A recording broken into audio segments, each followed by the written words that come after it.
ಗುರು ಬ್ರಹ್ಮ ಗುರು ವಿಷ್ಣು ಗುರುದೇವೋ ಮಹೇಶ್ವರ ಗುರುವೇ ಸಾಕ್ಷಾತ್ ಪರಬ್ರಹ್ಮ ತಸ್ಮೈ ಶ್ರೀ ಗುರವೇ ನಮಃ.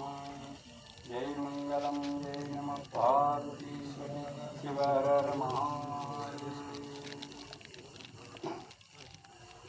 ಶ್ರೋತ್ರಿಯ ಬ್ರಹ್ಮನಿಷ್ಠರಾದಂಥ ಮಲ್ಲಿಕಾರ್ಜುನ ಸ್ವಾಮಿಗಳ ಪಾದಾರವಿಂದಗಳಿಗೆ ಅನೇಕ ವಂದನೆಯನ್ನು ಸಲ್ಲಿಸಿ ಇಲ್ಲಿ ಕೂಡಿರ್ತಕ್ಕಂಥ ಸಮಸ್ತ ಗುರು ಹಿರಿಯರಿಗೂ ಮತ್ತು ಘನತೆಯಿಂದ ಆಗಮಿಸಿದಂಥ ಮಹಾತ್ಮರಿಗೂ ವಂದನೆಗಳನ್ನು ಸಲ್ಲಿಸಿದಿಂದ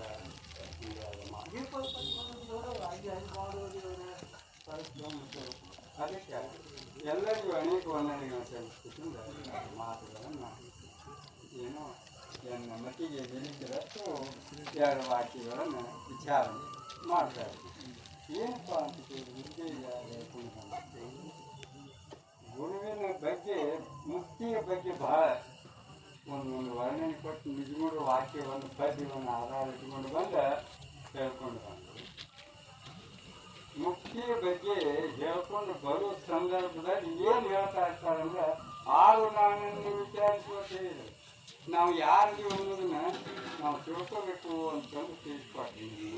ನಾವು ಯಾರಿಗಪ್ಪ ಅಂತಂದ್ರೂ ಸಚ್ಚಿದಾನಂದ ಸ್ವರೂಪ ಪರಬ್ರಹ್ಮ ಸ್ವರೂಪರೇ ನಾವು ಇದ್ರೂ ನಾವೇನಾಗಿದ್ದೀವಿ ಮರ್ತೀವಿ. ಈ ಭೌಕ ಬಂದ ಮರ್ತೀವಿ. ನಾವು ಮರ್ಸೋದನ್ನು ಅರಿತು ತಿಳಿಸ್ಕೊಳ್ಳಾಕ ಗುರುಗಳು ಬೇಕು ನಮಗೆ.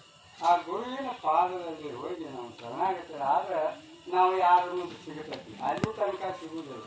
ಅದಕ್ಕಂತ ಮಲ್ಲಿಕಾರ್ಜುನ ಸ್ವಾಮಿಗಳು ನಮಗೆ ಸಿಕ್ಕಿದ್ದಂದ್ರೆ ಇದೀಗ ನಾವು ಪ್ರಕಾಶ ಮುಂದಿನ ನಮ್ಮ ಅನಿಸಿಕೆಗಳನ್ನ ನಾವು ಅನ್ಕೊಳ್ತ ಬನ್ನಿ. ಅವ್ರು ಸಿಕ್ಕದಂದ್ರೆ ಅದನ್ನ ಎಷ್ಟು ಹೇಳಿದ್ರು ಕಮ್ಮಿ.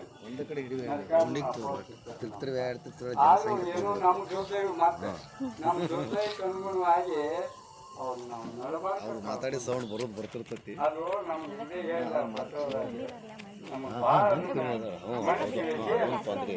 ಆದ್ರೂ ನಮ್ಮ ಅಪ್ಪ ಅವ್ರ ಮತ್ತೆ ಯಾವ ಕಾಲದಲ್ಲಿ ಇದೇ ಒಂದು ಮುಕ್ತಿಯ ಬಗ್ಗೆ ಏನು ನೋಡೋದು ಎಂದಿಗೂ ಆಗಲಾರ್ದಂಥದ್ದು ಮುಕ್ತಿ ಅಂತ ಅಂಥದನ್ನು ನಮಗೆ ಕೊಟ್ಟು ಆದ್ರೆ ಅವ್ರು ಮಲ್ಲಿಕಾರ್ಜುನ ಅಪ್ಪ ಅವ್ರು ಹೆಂಗಾದ್ರೆ ನಮ್ಮ ಮನುಷ್ಯರಲ್ಲ ಮಲ್ಲಿಕಾರ್ಜುನ ಅಪ್ಪ ಅವ್ರು ನಮ್ಮ ಮನುಷ್ಯನಾಗೆಲ್ಲರೂ ಅದಾರಪ್ಪ ಅಂದಾಗತ್ತೆ ನಮಗೆ ಎಂದಿಗೂ ಸವಿಯಲಾರ್ದ ವಸ್ತುಲ್ಲ ಇದು.